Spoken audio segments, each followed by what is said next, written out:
Carolina Hurricanes hat on here, Yes. as I'm now a charter member of the fan club due to my daughter Talia, who we flew down. Of all teams. Yeah. I don't know how. I can't even explain how, Bob. Again, she's not old enough to remember the Whalers. No, she's not, but she loaned me her jersey for the game. A Svechnikov Whalers, kind of retro throwback jersey. So I wore it. I was a good dad. It's the first time I've worn. Actually, Bob, honestly, it's the first time I was able to really cheer for a game in a long, long time. Because think about it, I'm either going to NCAA, college games where I'm not cheering, or I'm going to a Celtics game where I'm not cheering, or an NBA game, but very rarely do I get to go to a game. And I was so invested because of my daughter that I felt like completely by the end of the game, and it went into overtime like every Carolina Hurricanes game does these days. By the end of the game, we got back to the hotel in Raleigh, and I was beaten down. I was so exhausted. Now, again, it was a 24-hour trip where we saw Duke, Carolina. Yep. Then we saw NC State yesterday morning. Yep. And went on a tour there. Bumped into Tyler Hansbrough, which was kind of cool. Oh, really? What's he up to? He got COVID this past year, and he was going to play in China. And he said, once you get COVID, China won't let you in. That's it. And they even kind of kick you out if you have COVID there. You're basically gone. You can't play again for the year. So he took the year off. He's 34, 35 years old now. Time flies. Amazing that Tyler Hansbrough is still not in the – if you had told me Tyler Hansbrough would not have played 15 years in the NBA. Yeah, I thought he'd have a career. I wasn't ready to put him in the All-Star game, but I certainly thought he would be a journeyman workhorse. Yeah. Yeah, I would have expected that. By the way, the crowd in Carolina, we won't talk much hockey talk on this pod right now, but we will talk about the crowd itself.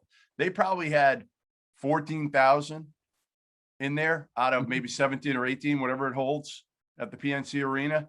That place was, it was just cool to have an atmosphere, because I went to the NCAA tournament. There was no atmosphere there. It's funny you mentioned that, because way back when I covered a Bruins Panthers series, a Hurricane series, and they were trumpeting that they had the greatest crowd in the league. That was their big deal. Really? So I was there passing judgment on the crowd and giving it the thumbs down. It's good, but I've heard better.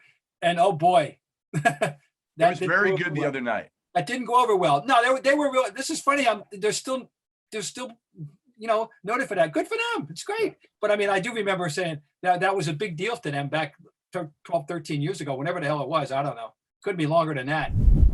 But tell you what, the Bruins, I have to look up when the Bruins played the Hurricane, and I was there. Playoff hockey is fun to watch. Oh, playoff hockey is tremendous. There's nothing. Hey, I'm sorry. It's a basketball podcast. I played in basketball my whole life. Yeah. I played basketball. I love basketball. And there's nothing like Stanley Cup overtime is the tensest thing in sport I've ever encountered. Yeah. Stanley Cup overtime, anywhere, when it can end like that. Yep. And so often it ends when one team's having a good rush and they pepper them and they don't score, and then boom, the other way, over. So quickly. Well, again, the Canes were done. They had a goal disallowed in the second period. Then the third period couldn't score. They get one late in the third, and next thing you know, they got the momentum and they went in overtime. And so it was fun. It was a lot of fun.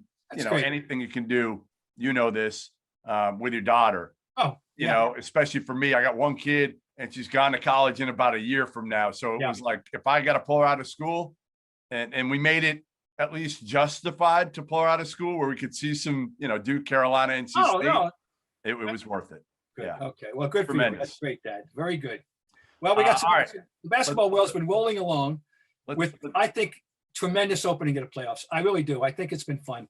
And between the 1-1s and there's 2-2-0s that of note. One is they should hang a white flag outside TD Garden tomorrow night rather than the game. A giant white flag and saying, okay, no mas. Yeah, Roberto Duran. Roberto Duran style. Throw in the towel. We're going home. Right. That's it. We don't want to be embarrassed by Kyrie anymore. Like, we don't want him to come into Boston and embarrass us. Like, there's going to be nothing worse than that, Bob, when Kyrie goes for 30 plus and he's smiling and stomping all over the Celtics. Oh, it's going to be painful to watch. All right. Well, so that, and then there's a 2-0 where I can't wait to see the fallout when the Clippers go down after, you consider that since they got good. Now, they were the worst franchise documented. I argue that they were the worst franchise in all major American professional sport for a 30-year period. The Sterling era was relentlessly putrid. All right? Relentlessly. Yeah. Then they got good. In 2015, they go to the playoffs with high hopes, and they blow a 3-1 lead. So since 2015, they have lost 2 3-1 series leads and a 2-0. Wow. And now this year they lose the first 2 at home. And, it looks like disaster again. What a star-crossed franchise. I mean, we were talking a year ago, we're all talking about, hey, can the Clippers win this thing? Can they beat the Lakers? Can they win it and be that team that, again, Kawhi's coming off winning a title in Toronto. Yeah. He comes home. Paul George is home. Can these guys team up and beat LeBron and AD? Not only do they not beat them, the Lakers win it, right? The Clippers bow out early. Lakers win the whole thing. And now they've lost 2 at home. Yeah, 2 at home. Luka in Dallas. Like, really? Yeah. Oh, no, I know. What happens afterward? You almost can't wait to find out. Well, they got to make a move. I mean, listen, if they lose in this series, I would think something's got to be done, probably with Lawrence Frank. I would assume it goes that high, right? It goes that high. Maybe, again, are you going to get rid of Ty Lue after 1 year? I don't think so. And what other changes? You got to make roster changes, because right now your big 2 is fine, right? Kawhi and Paul George are fine. The rest of the team right now, Kawhi did have 41 in game 2. What's that? Kawhi did have 41 points. Yeah, that's what I'm saying. Like, the problem is Kawhi's Kawhi. 69 points, the 2 between them, and the other 3 starters had 14. Yeah, you can't win that way. So no, you can't play that way. Well, they don't make people better. That's the big thing with Luka, right? Look at what Luka does for Tim Hardaway Jr. I mean, Tim Hardaway Jr. to me is a fringe NBA player who's putting up 25 in playoff games right now. Like, Luka makes people better. Kawhi and Paul George do not. That's the big differentiator for me. Well, that's a big differentiator, and because I resist that terminology, but I just simply choose. It's all matter of semantics. They allow people to be there at their best. They bring out the best in people. And this all started with Bill Russell. This phrase about making people better. And what you're doing is you're enabling them to be the best of themselves. That's all right. Anyway, yes, the Luka is bird-like in that regard. This is the comparison which people are asking. Is it fair? I'm getting asked this question, as an elder statesman and a birdologist and a bird suck up and birds, and all that. And the answer is, yeah, he's the close. He has elements of bird. The biggest difference right now, Larry had that panache. There was just a connection with the crowd. There was something about Larry. There was a swagger to a degree, Okay, but if Luka played in Boston, wouldn't he have the same thing? I don't know. I mean, his personality. I mean, I don't know his personality personally. I don't know what he's like when the ball's not in his hands. I have no idea. I know, but anyway. Larry was kind of standoffish, wasn't he? Not well. He always connected with the crowd. I can tell you that. But off the court, did he connect with the fans?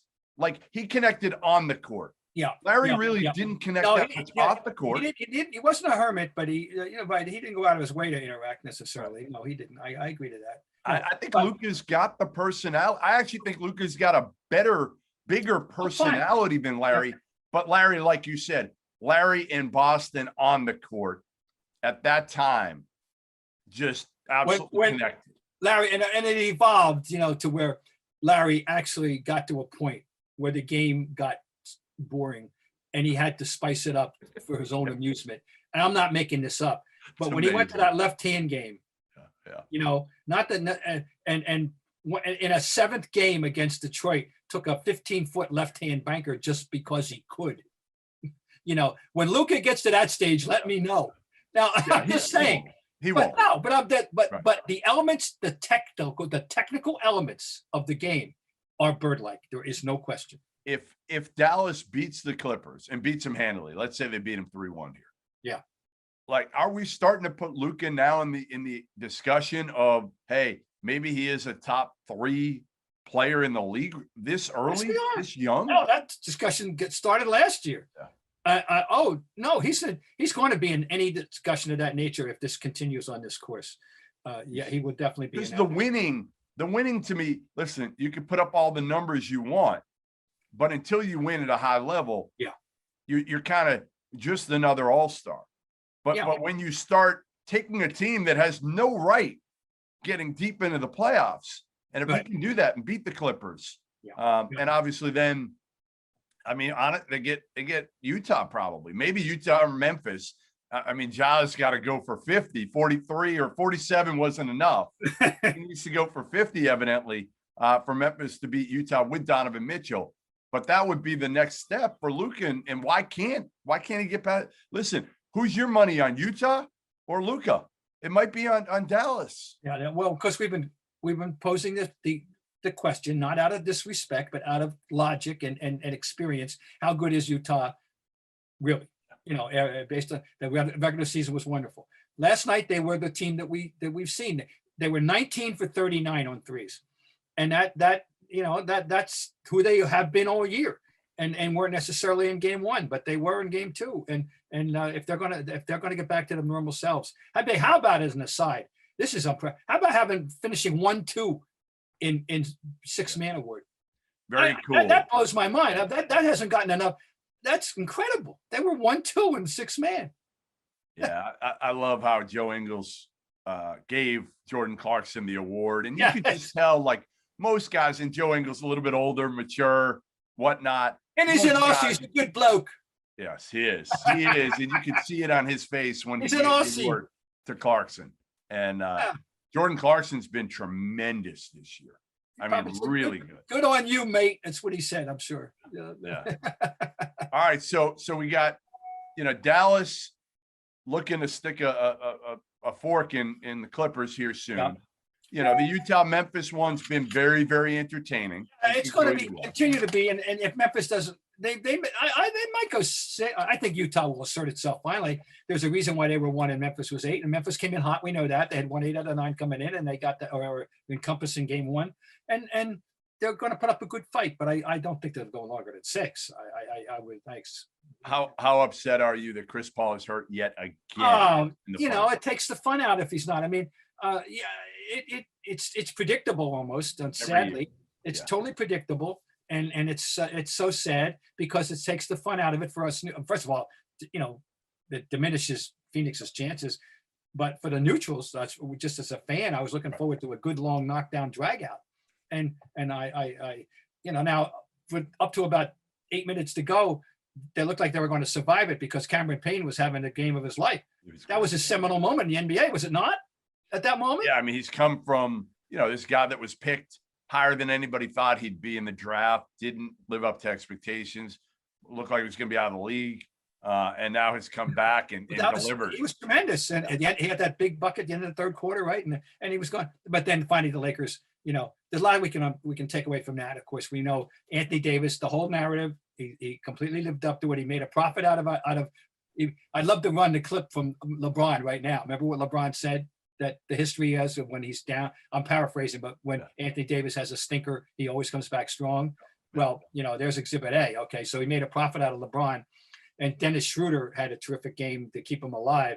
But when and I'm not diminishing with Anthony Davis, they had 34, 10, it's 7, 3 blocks. He was tremendous. But when that game was on the line, it was the king who said, "Okay, I'm here now. I will show you how it's done."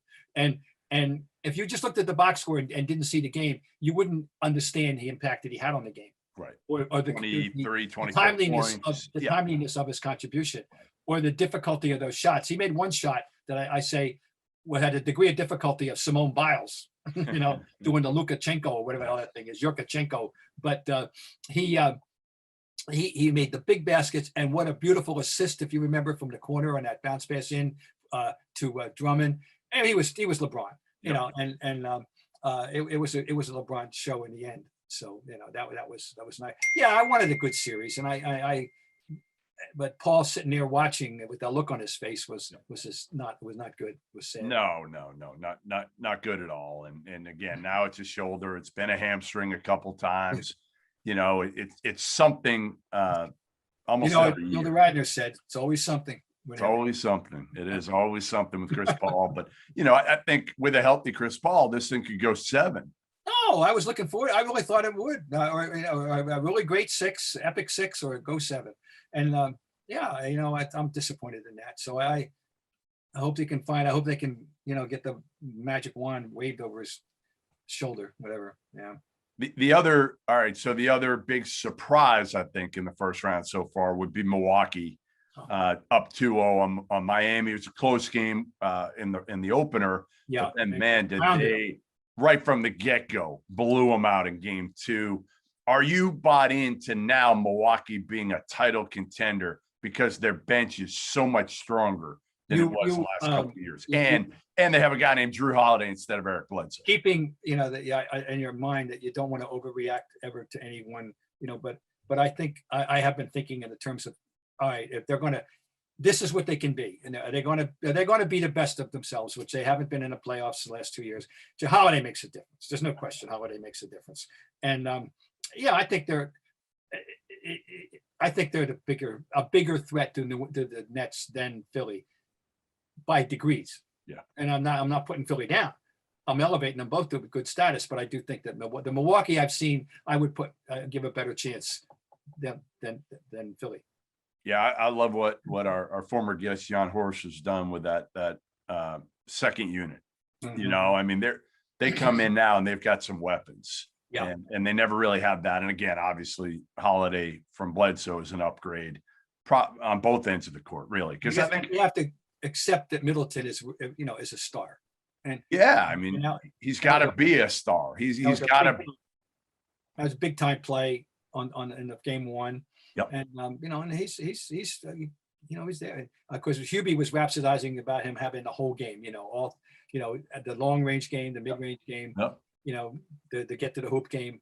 And that's true. So that's nice. It's good. No, so they're.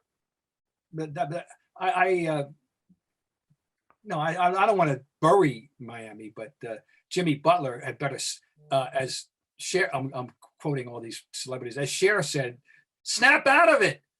My God. Well, their chemistry doesn't look like what it was a year ago. Honestly, like last year, really, it was peak at this time last year. Right. Yeah. Bam was exploding on people's face every night. A hero couldn't miss. No. Yeah, you're right. There was something better going on. Can they regroup?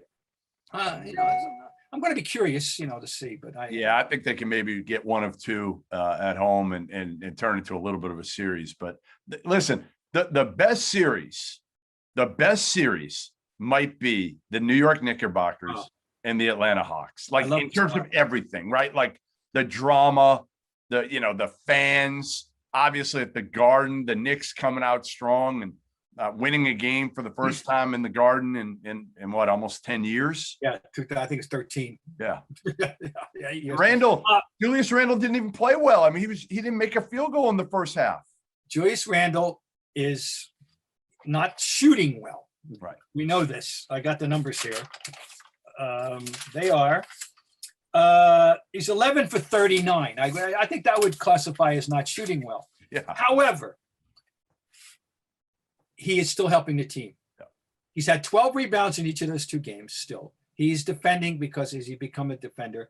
He's had 4 assists in each 2 games. If you recall the beautiful pass he made on an entry pass, dish off to Gibson for a big dunk down the stretch, which any guard in the league would have been proud of that pass. He's helped. So we don't want to fall into the trap of only judging him by the scoring. It'll come, I would think. He's just proven himself over the long haul this year to be a terrific player. Yeah, just so they're where they are despite him shooting 11 for 39. And I think they have to bank that that's going to end. that it's going to get better. But you're right. The story, the crowd itself is a story. Yeah. The idea that basketball, and we wonder what it would be like when people were saying all year, oh, if only the Knicks could have a crowd. This team has got, it's got people's imagination. Well, guess what? They're getting a crowd, and it's all coming true. And I'll say this about the New York fans. During this long, ugly drought, they never stopped coming. Right. People were still eating up the money. I mean, they were coming. They never gave up, or they never, voted with their feet. They shut out the Bucks. They kept coming, and now they're getting a reward. And after the game, the scene after them, it's like they won Game 7 of the World Series. Of the finals. And that's great. I'm one of these people that yes, I'm East Coast centric.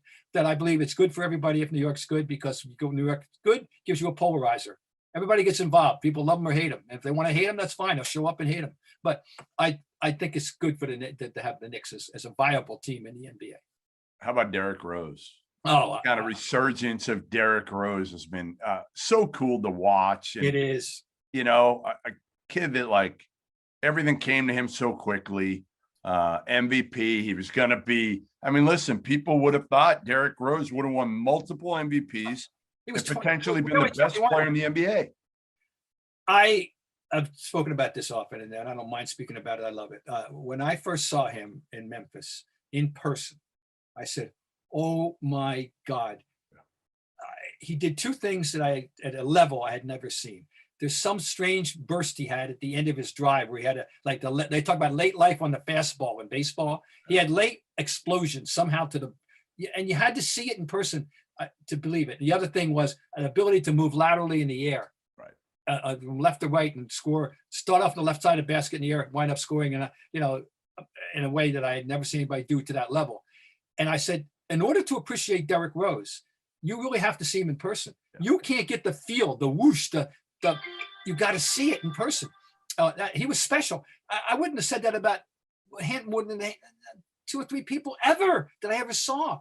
And in all the years I've seen it, I like to brag. I've seen every great player the last 60 years, and I have. And this was different. So anyway, for him to lose that due to the recurrence of injuries was so sad. And then floundering around, different, and then really getting dumped in the Knicks doorstep by the Pistons, right? I mean, and look what he's doing, and he's really become their second most important player. And they don't win. Well, especially at the point guard spot where they've really struggled. Oh yeah, with this Peyton thing of ceremonial starting, and then it gets the hook of it. Oh no, Rose has been. It's great. So it's a treat to watch him play. Hi guys, Cedric Maxwell here. I want to take a minute to tell you about Marigold Medical. I'm used to keeping my body in great shape, but with arthritis, even the most simple everyday tasks became unbearable. As soon as I called Marigold Medical, I knew I was in good hands. No drugs, no surgery, just an experienced team of caring professionals that wanted to get me back to doing the things I love. Make the call to Marigold Medical and get back to pain-free life. All right, so 2 other Eastern Conference storylines, off the court storylines. I want to talk to you. We'll start with the fan who dumped popcorn on Russell Westbrook. First of all, not a smart move to mess with Russell Westbrook. Like if you're going to dump popcorn on somebody, don't dump it on Rui Hachimura. He's like the nicest kid in the world. He's not going to. He probably smile at the fan. Yeah. But you dump it on Russell Westbrook. Bad move, because Russ would have went up there and kicked his fan's ass. We know that if he could have gotten there, he would have gotten there, and that fan, it wouldn't have been pretty. What do you do with these situations, Bob? If you're the arena or the NBA, do you ban this guy ever from attending an NBA game again? It's been done, right? Or at least Utah, right? Yep. That, wouldn't bother me to do that, or a 5-year probation or something. Something serious. Yeah, you can't, because popcorn is harmless. Coffee isn't. For example, well, when they wouldn't have coffee, but the humiliation of a liquid would have been, so demeaning and so insulting and so despicable. popcorn's harmless, but it's the idea of it being, oh no, there's no defense for it, none. People wanting to get, it's just, what can I say? It's so self-evident that this is a reprehensible thing. And it just like gets worse and worse, I think, as the years, so many fans have a feeling of like entitlement. Oh, I know. I paid my money. I can say and do whatever I want. And that gets me into my next topic, which was Kyrie Irving. Oh boy.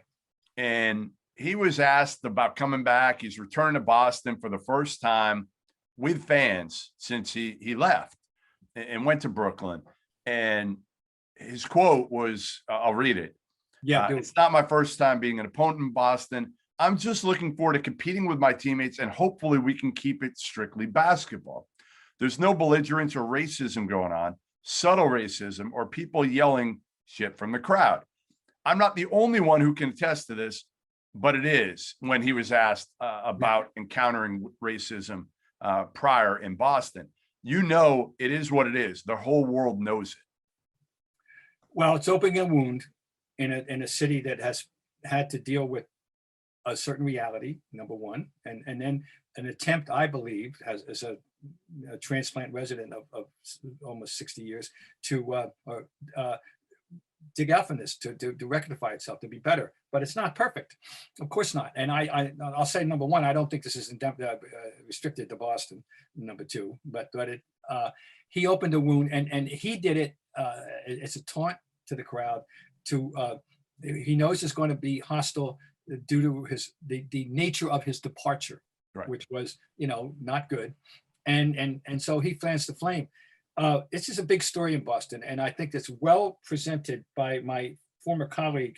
Well, I shouldn't say former, because I still do write a little bit for the Boston Globe. Gary Washburn held it on page 1 of the Globe today. Now, for people who happened to be an African American, Gary Washburn. He's an NBA writer of long standing. The comments added an unfortunate element to this already disheartening series. Irving suggested he's heard racist remarks from fans in Boston before and did not want to be a target. He painted Boston fans, at least some, as out of control or belligerent, willing to scream any remark to pierce the psyches of opposing players, especially ones like Irving, a former Celtic who reneged on a promise to re-sign with the club. Get this one. Friday is going to serve as a critical moment for the perception of Boston and its progress with race relations. Whether it's fair or not, the national sports landscape will judge Boston on its behavior on Friday. It's a monumental stage for the city, a stage it didn't ask for. That is articulating it as well as anybody could. He has put Boston on notice, as I said. It is patently unfair on his part to do this, knowing who he is, and this is Kyrie is an amazingly fascinating, endlessly complex person. And but here's my take, Bob. Here's my take. And Kendrick Perkins weighed in and said, I played here for 7.5 years. I came back as an opponent. I never heard anything racist from any of the fans. Okay. There's a big difference between racist and fans yelling mean-spirited things. They yell them at whoever it is who comes into Boston. Now, Kyrie, it's a different level because of how he left Boston, that everybody thought, he was going to be here, and then he left. And then you add on the fact that obviously the Celtics have no chance against the Brooklyn Nets. So the fans are pissed off having to watch Kyrie beat their team. Obviously, if it gets to the point where it's racist, that's at a different level. That's crossing the line. We know that. But is it crossing the line, with some of these fans that are going to get on Kyrie Irving because they don't like him? No, this is what it's going to be impossible to differentiate, and it's going to be interpreted by some people, as living up to exactly what he said. That's going to, that there was that Boston is eternally racist, and they're eternally going to, well, speaking as a white male, it's so incredibly uncomfortable to be accused of racism when you know what's in your heart, and I've been accused of it from at times, including in a book which was preposterous. It was preposterous.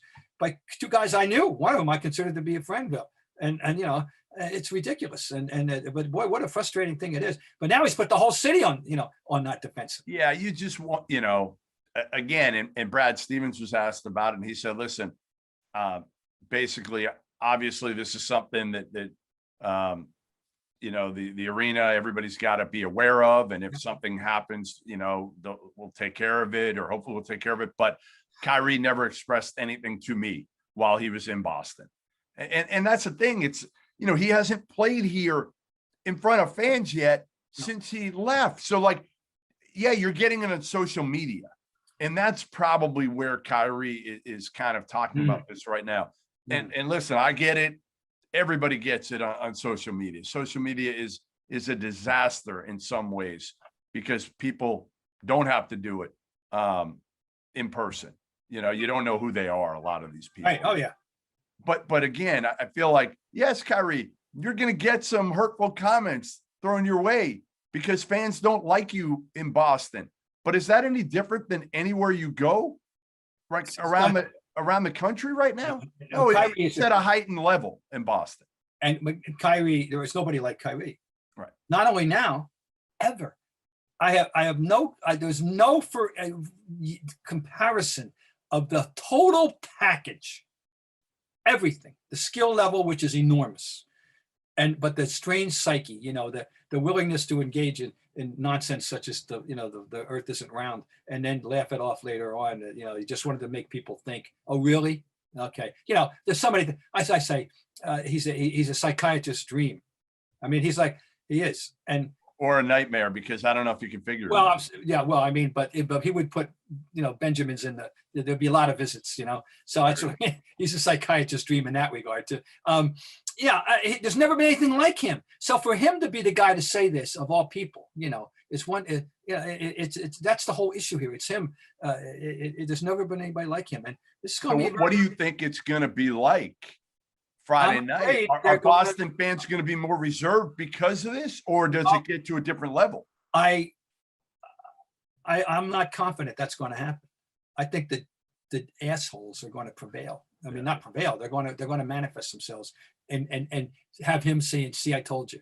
I'm afraid. I'm skeptical. I'm very worried about that.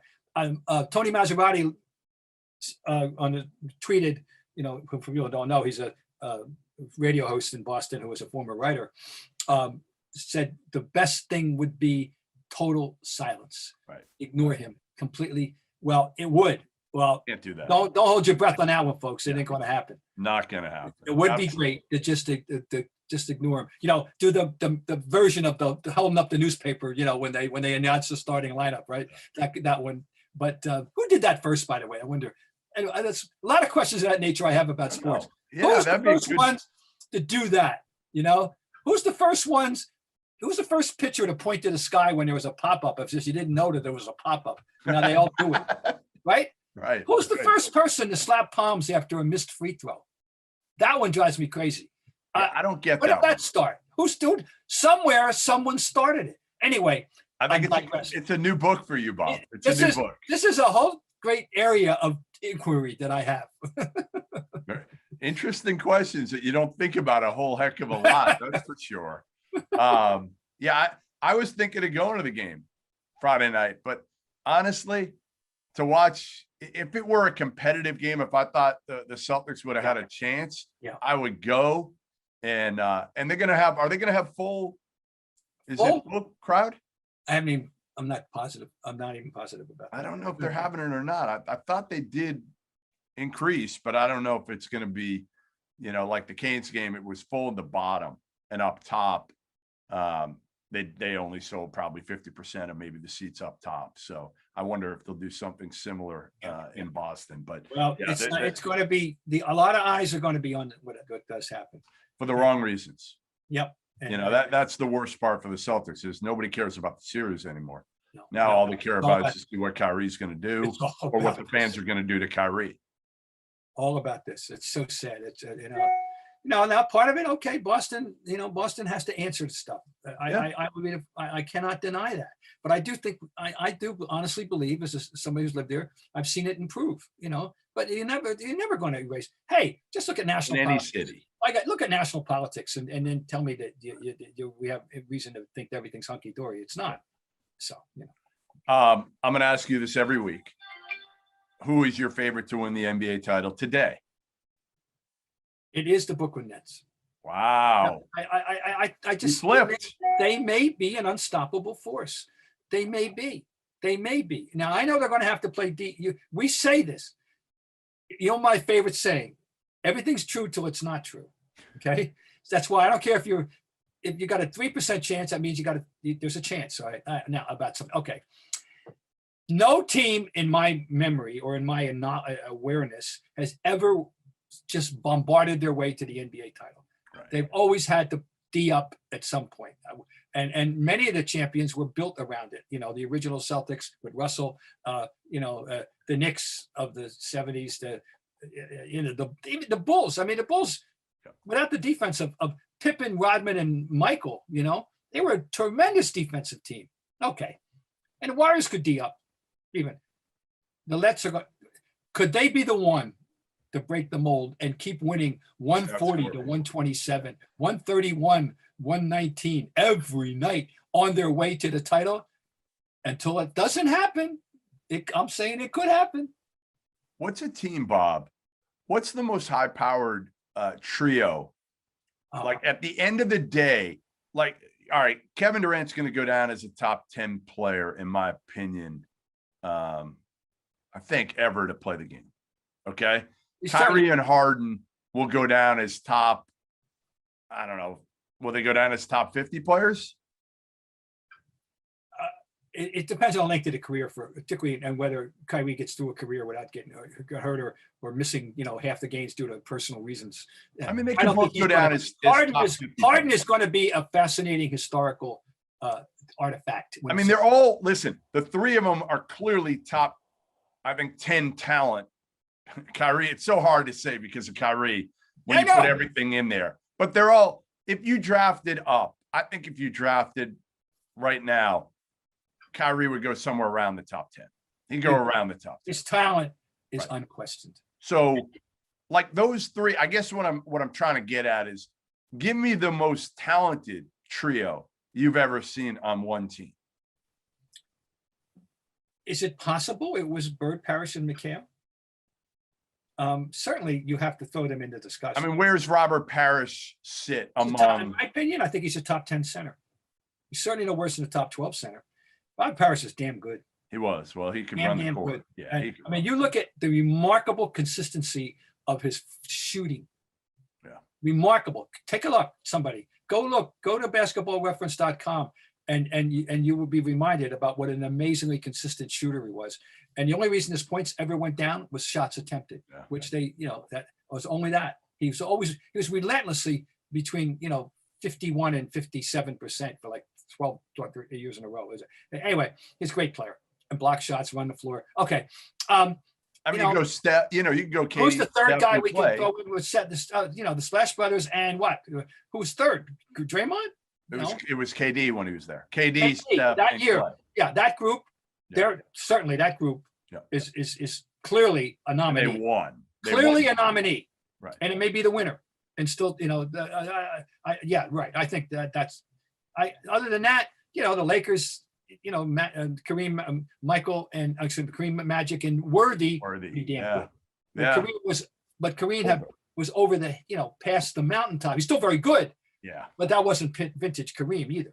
It was vintage Michael, and it was vintage Michael. I keep saying Michael. And it was vintage Magic, and it was vintage Worthy. And Worthy's a tremendous player. Worthy's a top 50, 60 player. Yeah, I would say 50. I would give Worthy top 50. So that's enough. But I do think that Curry, Thompson, Durant's hard to beat.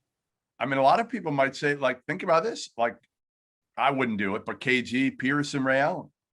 Yeah, that you got to throw them in there. Right? They're certainly they're getting an Oscar nomination. They're being the nomination. There's no question. Yeah, it'd be interesting to hear people's responses on what is the best trio that ever played together. You know, what was intended to be, but didn't happen, was the first original one, which was Chamberlain, Weston, Baylor.